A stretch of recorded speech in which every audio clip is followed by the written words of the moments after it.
Assalamualaikum warahmatullahi wabarakatuh.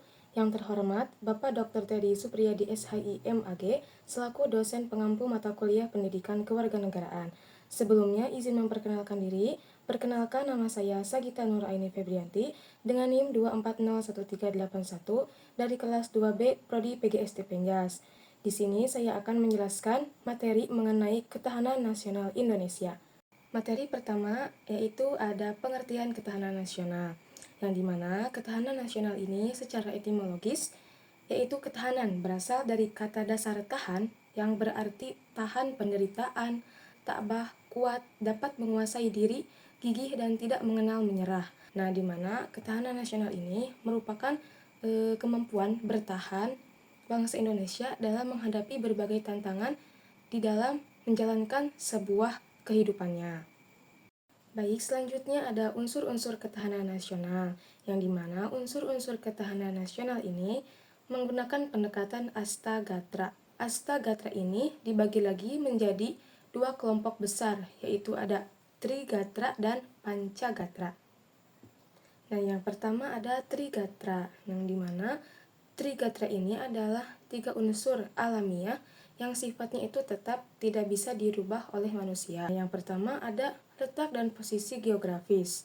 Indonesia berada di antara 2 benua dan 2 samudra, yang dimana ini menjadikan Indonesia sebagai garis perdagangan, pertahanan, dan politik yang bisa menguntungkan dan juga sebagai tantangan bangsa Indonesia itu sendiri.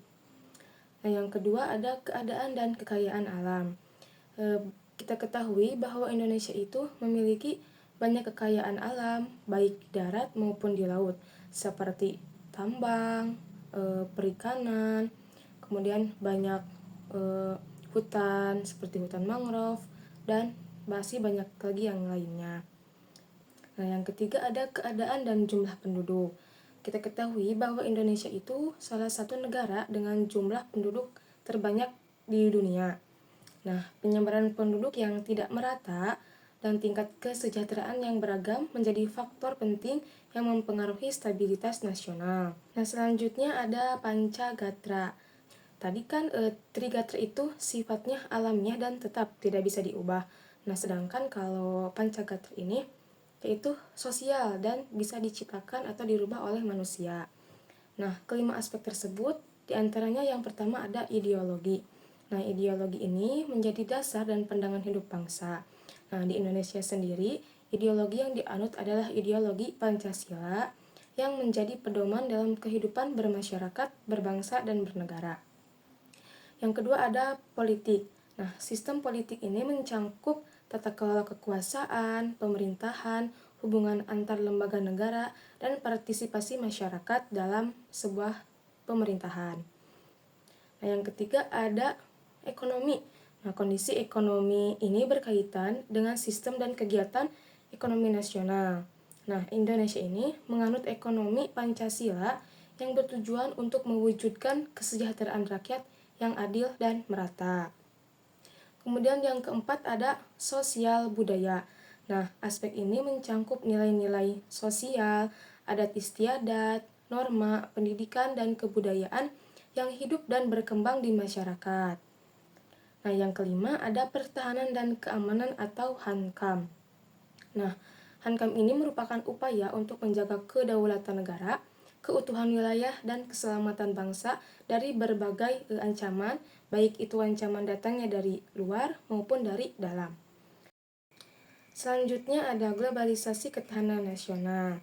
Nah, yang dimana di era globalisasi ini hubungan negara-negara itu semakin terbuka dalam berbagai bidang seperti ekonomi, budaya, politik, yang menjadikan ini suatu tekanan bagi bangsa Indonesia, dan bangsa Indonesia itu sendiri harus bisa menjaga persatuan dan kesatuan, dan juga bisa menjaga keamanan ketertiban di negaranya sendiri. Nah, tentunya dalam globalisasi itu sendiri ada tantangannya. Nah, yang diantaranya ada masuknya budaya asing.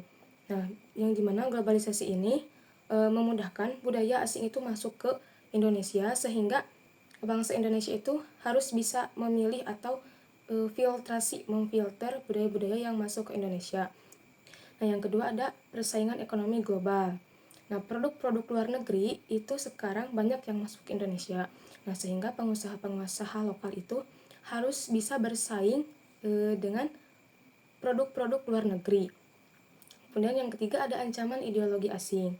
Nah, seiring berjalannya waktu, arus globalisasi ini membawa informasi yang tak terbendung yang bisa mengakibatkan ideologi-ideologi itu terbawa ke Indonesia. Baik, untuk kesimpulannya, yaitu ketahanan nasional Indonesia merupakan kemampuan bangsa untuk bertahan dan beradaptasi berbagai tantangan serta ancaman guna menjamin kelangsungan hidup negara.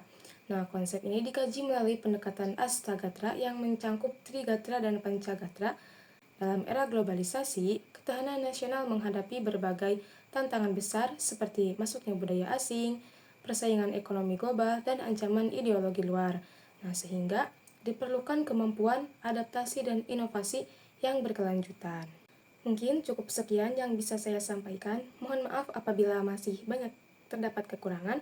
Wabillahi taufik wal hidayah. Wassalamualaikum warahmatullahi wabarakatuh.